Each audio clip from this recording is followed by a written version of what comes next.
Sawa, introduce yourself and tell us the school that you're from and your role. Okay.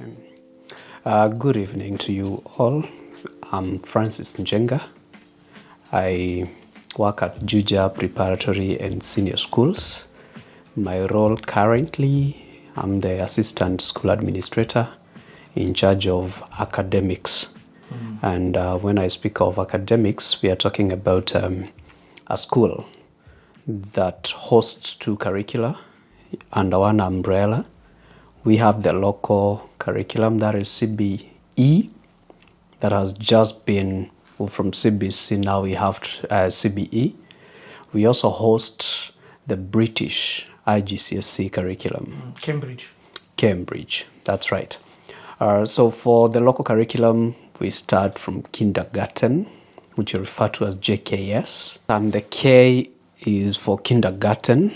So here we have playgroup up to PP1. Then we have JPS. The P in JPS stands for preparatory. This school hosts grade 1 to 6. Junior school, that is grade 7 up to grade 9. And we also host Cambridge primary, which is year 1 up to year 6. And then we also have JSS. The S is for senior school. Here we host Form 2, Form 3, Form 4. That is the curriculum that is being phased out in a few short years. And then we also have the Cambridge lower secondary. That is year 7, year 8, year 9, as well as the senior school IGCSE classes of year 10, year 11. And starting September, the school will host the A levels, that is year 12 and 13.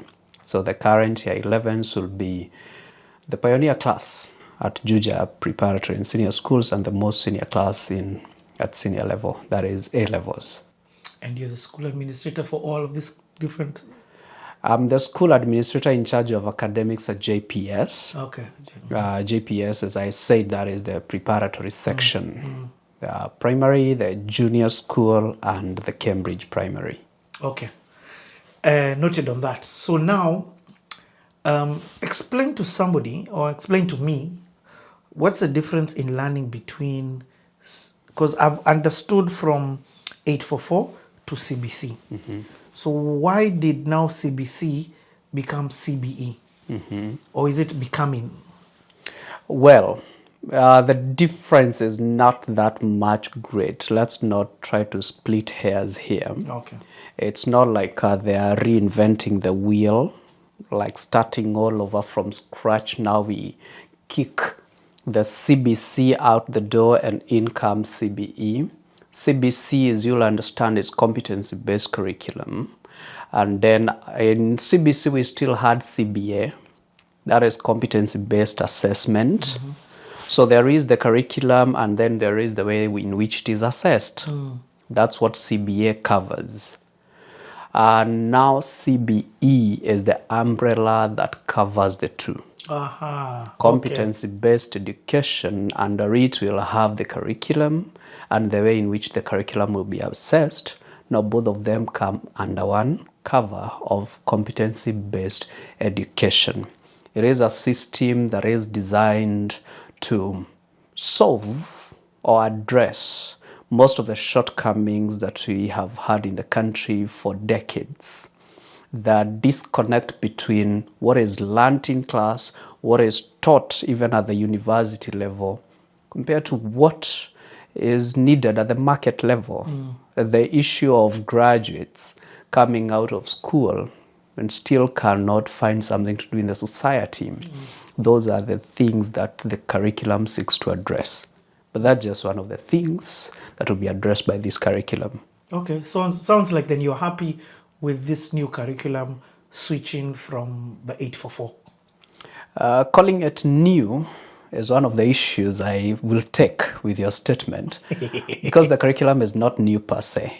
However, you'll find, and let's say new is relative, but if the curriculum has been with us, it was rolled out in the year 2017.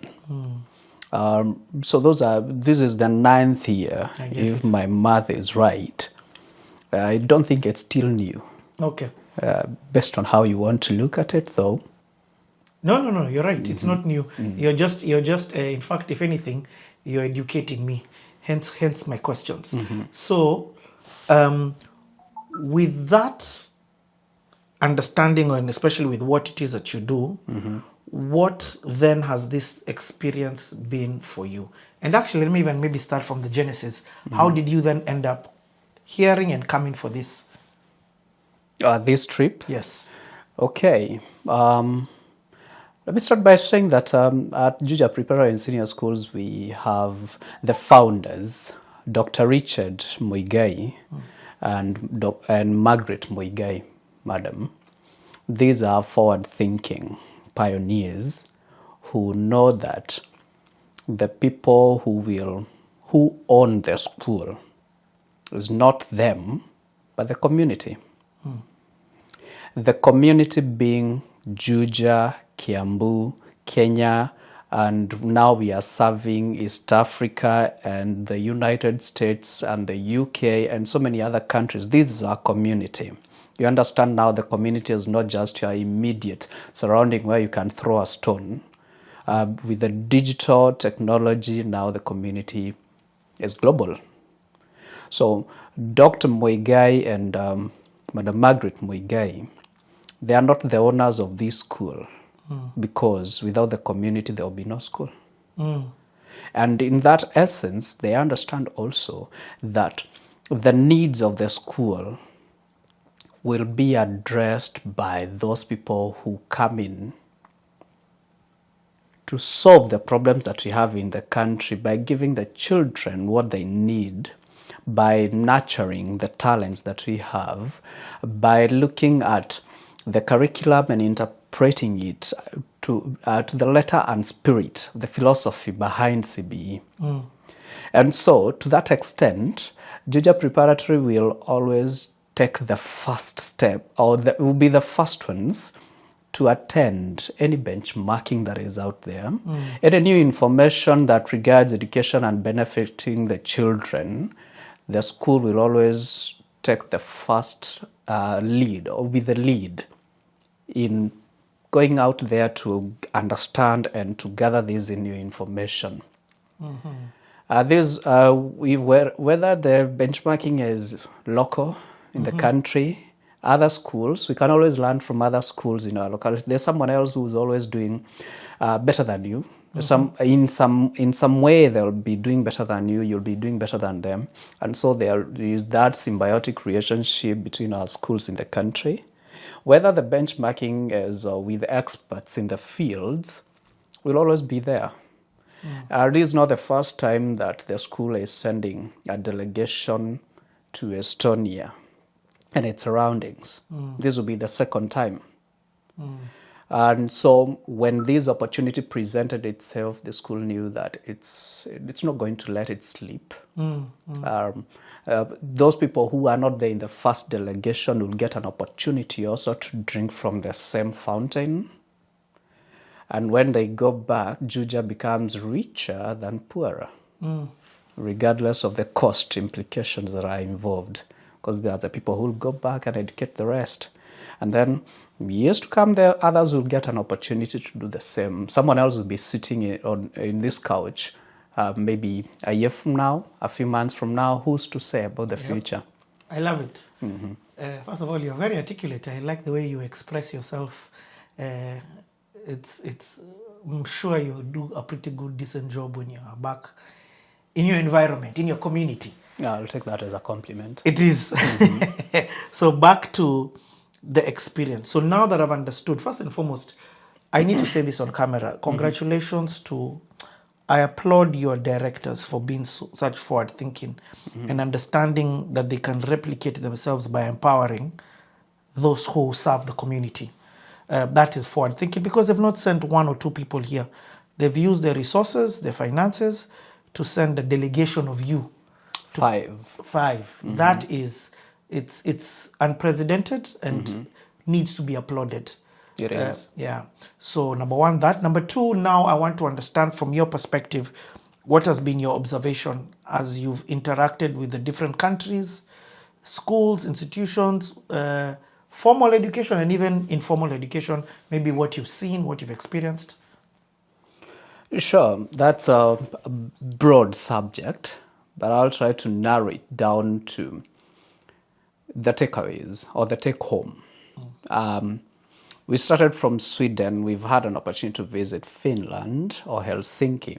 We've been in Estonia long enough. We've gone to Tallinn, in Tartu, and all these places have one thing in common, and is that the schools are working with the universities in addressing needs in education.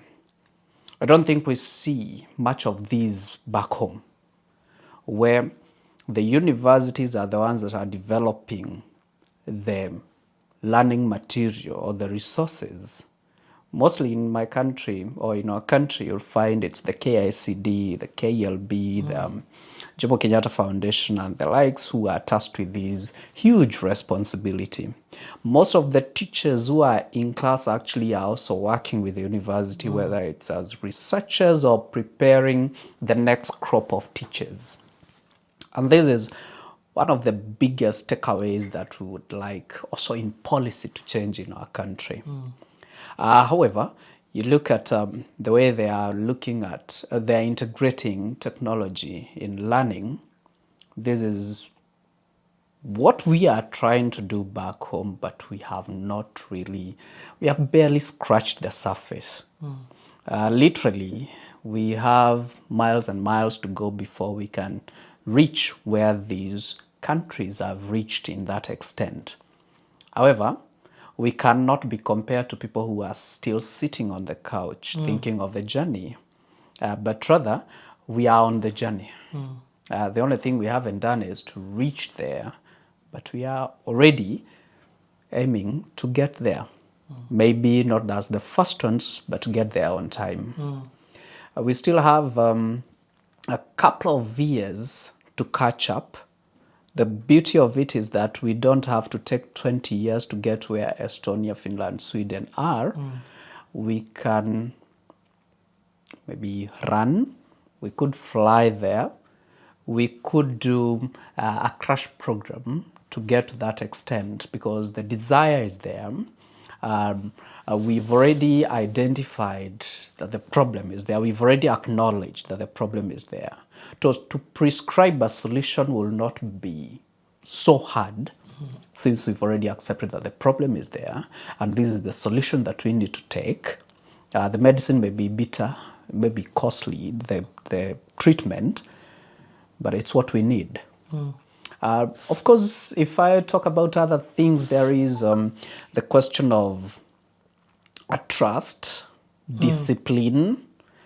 These people tend to trust you at your word, at face value, without requiring to go deeper into the nitty-gritties. Are you certain this is what you've done, this is what you are saying? They'll just trust you at your word.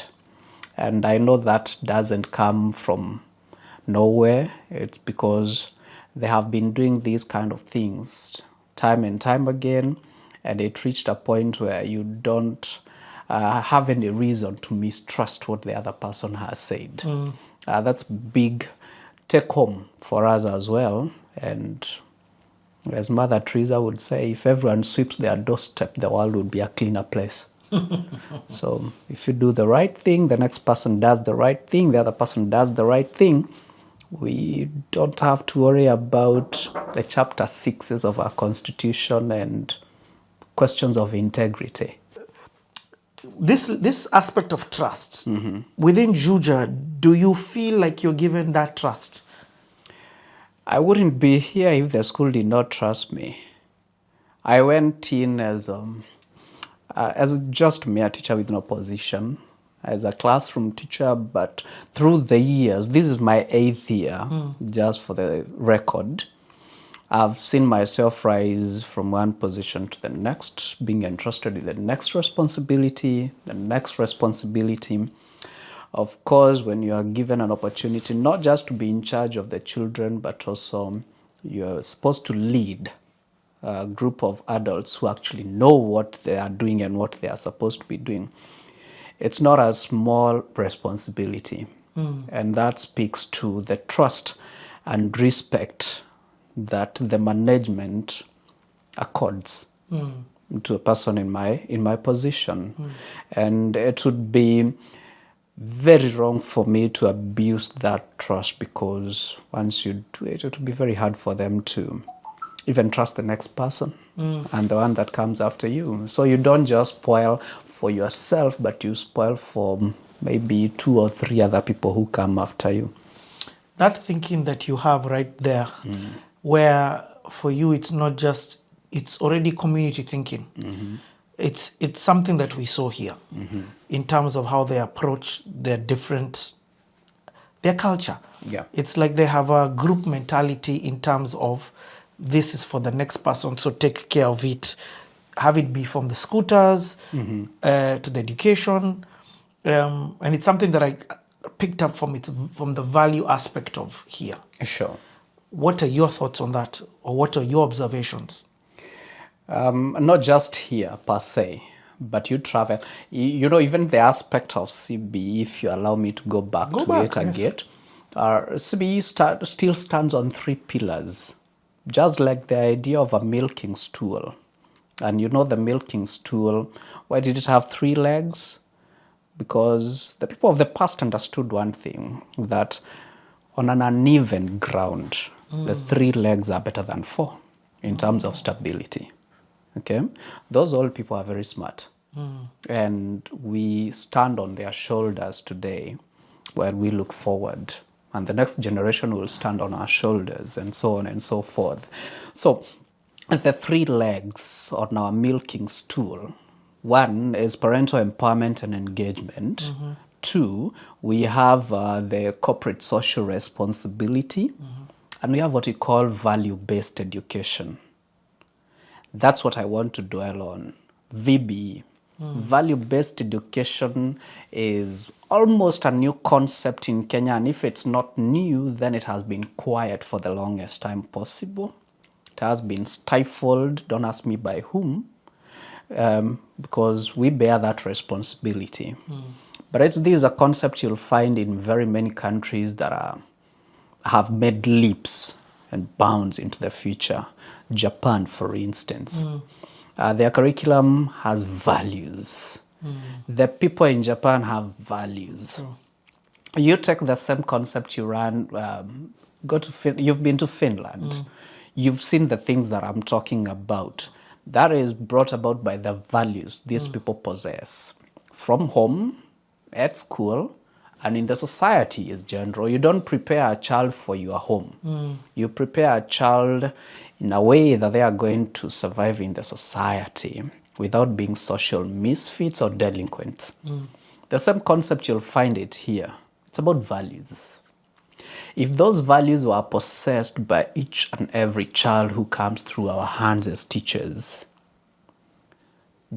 I want you to imagine what kind of life would be. What kind of world we'll be living in, where you leave your phone somewhere, you don't have to worry about, will I find it? We left, someone in our group left the phone on a bus when we were moving from one area to the next. They were worried about it, but they were told by the 2 organizers, Madam Kadri, don't worry, it'll be there. This is an alien idea from where we come from. I left my phone on the bus. I got it back. You see? Were you comfortable that it's on the bus?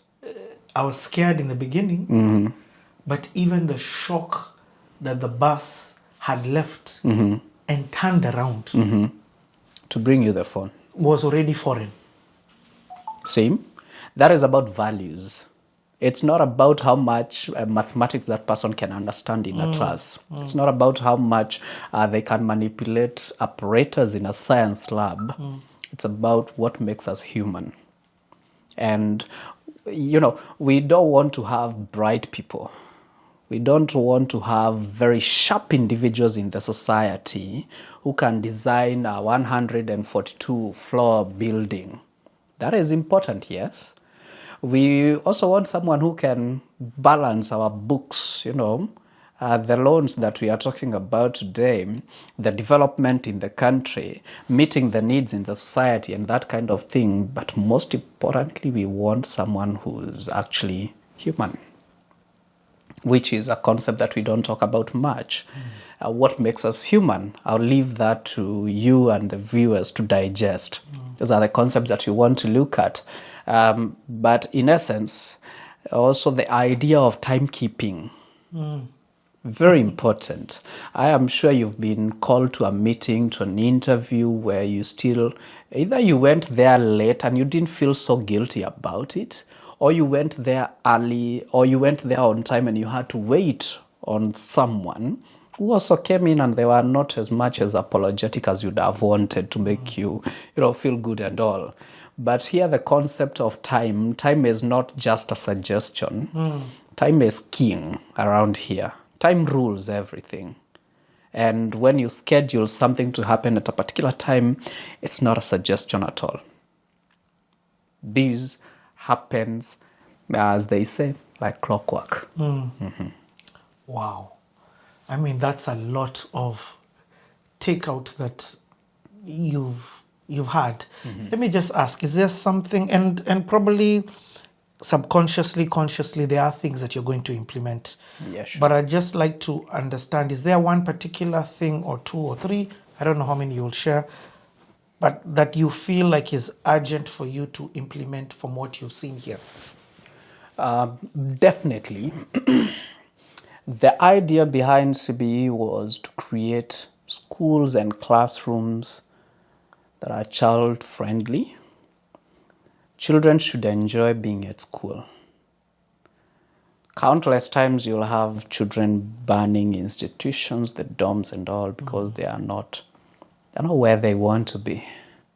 You have students enjoying the holidays more than they enjoy being at school. And that is a concept that needs to change, and we are seeking to change that at my institution, where the students will be looking forward during the holidays to be at school, or even suggesting that the school should have holiday program where they close today, they just want to rest for a day to re-energize, and then on Monday they are back, not for the normal curriculum business, but I saw an idea of, was it called a hobby school? Yes, hobbies. Students come back to school. Actually, some parents join in the program. This is one thing I would like to bring out so strongly, because at Juja Prep, we don't just boast in being an educational institution, we actually are a social institution. We want our parents and our children to feel that they're not just in a school, but they're actually in a family. Okay, you may argue that no one loves family and family members, but the idea is people should be happy where they are with whatever they are doing. So the teachers, the management, the children, all of them will be working towards one goal. Yes, we are implementing the curriculum to the letter and spirit. But at the same time, they are learning without actually the teacher intending to teach. I don't know if you're getting the idea. I completely get it. The teacher is just facilitating the learning, but also the learning is coming out in a way that the students enjoy. One of the most important things you can do here is gamification. We went to Finland, and one of the schools that we highlight there is a school that has been founded by musicians. And the musicians also understand that every child can learn and enjoy learning, not just at school, but from creativity, through music, through art. You don't just have to teach mathematics, but you teach mathematics in an artistic way. There's no reason why a mathematician cannot be an artist. History would slap us in the face if we said that, because I'm not sure if it's Leonardo da Vinci or is it Michelangelo. One of them a great artist, but at the same time, Genius. a great scientist and a genius at that. Of course, for you to understand art, you need to have some level of intellectual capacity that is higher than the ordinary, for you to see what is there for what others may not see. And so the idea of building schools that are child-friendly and students want to be at school, want to continue learning, whether it's the hobby school or the curriculum as it is designed to be implemented. That is one idea that we want to bring out. But of course, I cannot forget that we need to have to up our game in terms of technology and ICT integration.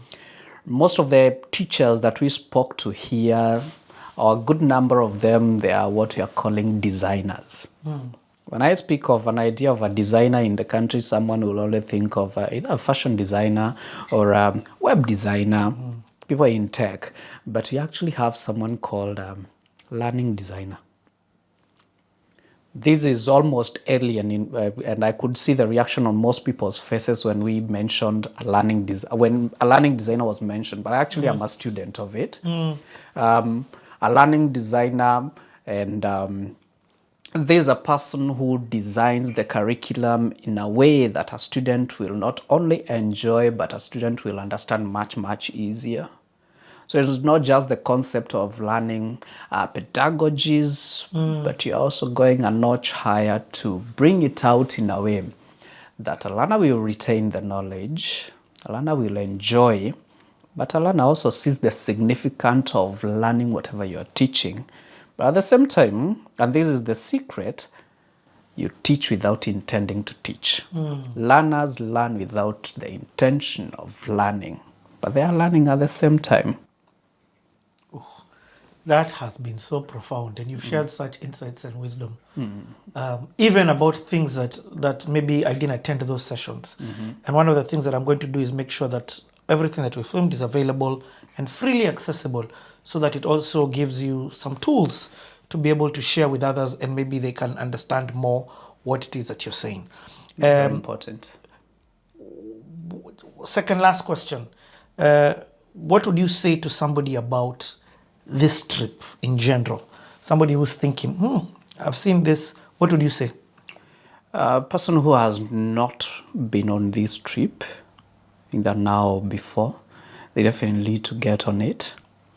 The train is almost leaving the station, and you don't want anyone to be left behind.